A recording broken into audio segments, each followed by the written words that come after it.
अब हम बात करेंगे टॉपिक 7 की। ये टॉपिक 7 है।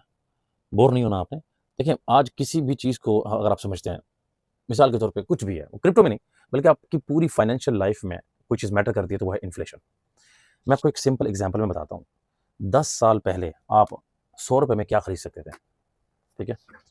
एक अच्छा सा खाना, एक थाली खाना या कुछ भी कहना, कोई छोटी-छोटी चीज़ें, पेट्रोल 1 लीटर में आसानी से मिल जाता होगा आपको, ठीक है? मिसाल के तौर पे मुझे ₹100 लीटर मिल रहा था परफ्यूम सॉरी पेट्रोल, ठीक है? ये पहली एग्ज़ाम्पल है।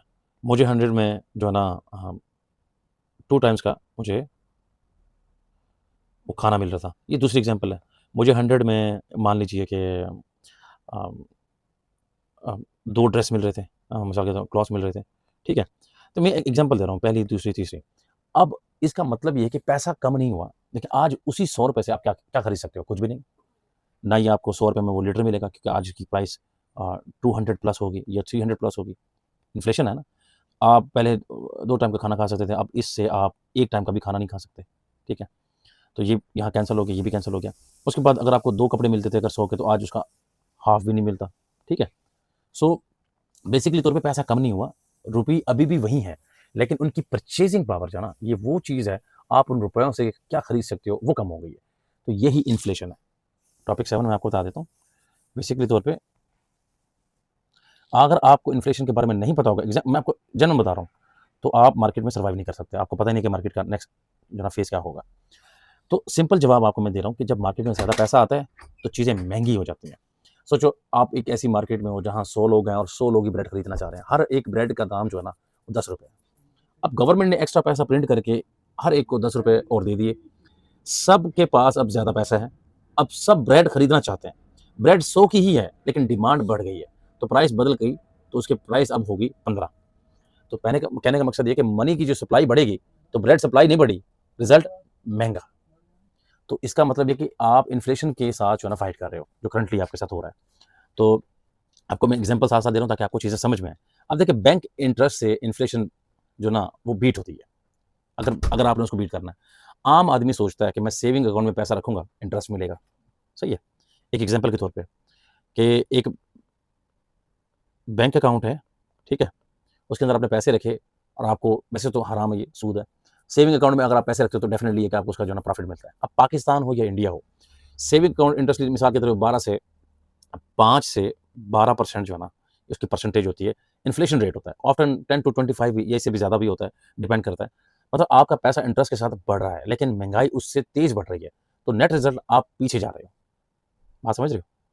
कि अगर मिसाल के तौर पे जो मैंने आपको अभी ऊपर बात बताई, इन्फ्लेशन जो है, वो अगर बढ़ रही है स्पीड से और अगर आपका इंटरेस्ट रेट है लो, तो आप यूँ समझ लो कि आप पास में जा रहे हो, बैक बैक जा रहे हो। तो आप यूँ समझ लो कि आप पीछे की तरफ जा रहे हो, तो आपको कुछ बेनिफिट नहीं मिलने वाला, ठीक है? सो ये चीज़ें हैं। अब बिटकॉइन का क्या सॉल्यूशन है?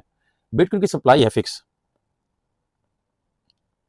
बिटकॉइन की इसकी जो सप्लाई है, वो फिक्स्ड है। इसका मतलब है कि 21 मिलियन जो टोटल बिटकॉइन के कॉइन्स हैं, इससे ज़्यादा ऊपर नहीं हो सकते। ये लिमिटेड सप्लाई है। अब बिटकॉइन की सप्लाई फिक्स है, 21 मिलियन है, कोई भी इससे ज़्यादा प्रिंट नहीं कर सकता, ना कोई गवर्नमेंट, ना कोई बैंक। बात को समझने की कोशिश करो। अगर कोई भी जब कॉइन आता है ना, ठीक है? जब वो लॉन्च होता है, तो उसकी एक सप्लाई होती है, ठीक है?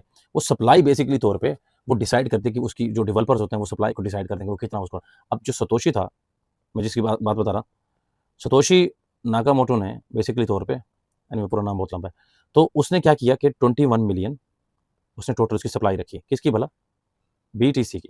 शॉर्ट वर्ड में बीटीसी वरना बिटकॉइन। तो बीटीसी की उसने जो सप्लाई रखी 21 मिलियन। तो इससे ज़्यादा बढ़ नहीं सकती। कौन नहीं चेंज कर सकता? गवर्नमेंट के पास इसका एक्सेस नहीं है, नहीं कर सकते। बैंक्स के पास इसका एक्सेस नहीं है, वो भी नहीं कर सकते। सिंगल जो है ना, आप यूँ कह लें कि किसी इंडिविजुअल के पास, वो भी नहीं कर सकता। येस, अनटिल अनलेस कि अगर सुबह उठकर जो है ना सतोशी आ जाए, तो वो कर सकता है, लेकिन वो इस टाइम तक नहीं आया और ना वो आने वाला है। मुझे तो बिलीव होता है कि ये सीआईए ने बनाया। एनीवे, सो ये बातें बाद में। अब ये एक आपको बताने का मेरा मकसद ये है कि जहाँ सप्लाई फिक्स्ड हो और डिमांड बढ़ती रहे, वैल्यू बढ़ती है उसकी। बिटकॉइन को डिजिटल गोल्ड भी कहते हैं। गोल्ड की तरह ये रेयर है, लेकिन डिजिटल है। बात को समझने की कोशिश कर रहे हो ना। मैं आपको एक एग्जांपल फिर से बताता हूँ कि जब सप्लाई फिक्स हो, अब ये मैं आपको अब प्रॉपर समझाता हूँ। अब सप्लाई है फिक्स, ठीक है, 21 मिलियन बीटीसी की। ये पहला पॉइंट है, इसको अपने माइंड में रखो। दूसरा पॉइंट, अब फॉर एग्जांपल के तौर पे डिमांड है, सिंपल से demand and supply simple rule है ना। तो डिमांड क्या है, डिमांड हो जाती है इंक्रीज, बढ़ जाती है। रिजल्ट उसका क्या होगा, तीसरे पॉइंट में बताता हूँ। रिजल्ट उसका ये होगा कि उसकी जो वैल्यू है ना, वो उसकी इंक्रीज हो जाएगी, मतलब बढ़ जाएगी। तो पहला पॉइंट सप्लाई फिक्स है, दूसरा डिमांड बढ़ गई, वैल्यू बढ़ गई। मिसाल के तौर पे किसी ज़माने में बिटकॉइन $1 का था, 2025 में $1,26,000 को उसने टच किया।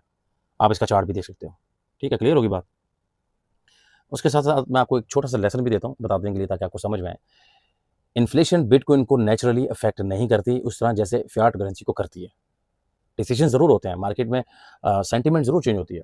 तो ये सिर्फ एक थ्योरी नहीं है। अगर आपके पास पैसा सेविंग्स में रखा है, वो हर साल डेप्रिशिएट हो रहा है, तो अब ये रियल टर्म में तो आपको शायद ये चीज़ें समझना है, बट आप मिसाल के तौर पे मज़ीद गरीब होते जा रहे हो, बजाय इसके कि आपको कोई पैसा फ़ायदा दे, ठीक है? तो आपका पैसा इन्फ्लेशन से तेज़ ग्रो नहीं करता। क्रिप्टो ख़ास करके बिटकॉइन हिस्टोरिकली इन्फ्लेशन से काफ़ी ज़्यादा रिटर्न दिया है उसने लॉन्ग टर्म में, और ये एक रीज़न है कि लोग इसमें ज़्यादा इंटरेस्ट रखते हैं। आपकी मिसाल आपके सामने है, ये देखें, $1 का था सिर्फ, $1 का, और आप देखें $1,26,000 का हुआ, ये 2025 के अंदर, ये यहाँ पर। सो एनीवे, अब मैं आपको नेक्स्ट टॉपिक में बताऊंगा कि फियाट मनी का सिस्टम बेसिकली तौर पे बैंक्स, प्रिंटिंग और ये सारी चीज़ें कैसे होती हैं, ताकि आपको चीज़ें देखिए, आप अपने आप को ये ना समझें कि आप फनकार हैं, आपको सब कुछ पता है। आप उनके बारे में सोचें जो लोग बिल्कुल बेसिक से स्टार्ट करें, जिनको अलिफ बे भी नहीं पता, जिनको ABC भी नहीं पता। तो हमारे लिए वो पॉइंट बहुत इंपॉर्टेंट है। सो अब हम जो ना उसके ऊपर फोकस करेंगे। सब्सक्राइब कर लें, फॉलो कर लें, लाइक कर लें, कमेंट लाजमी करें, ताकि मुझे पता चल सके आपके माइंड में कोई क्वेश्चन है तो मैं उसको सॉल्व करता रहूँगा। Anyway, so see in the next video.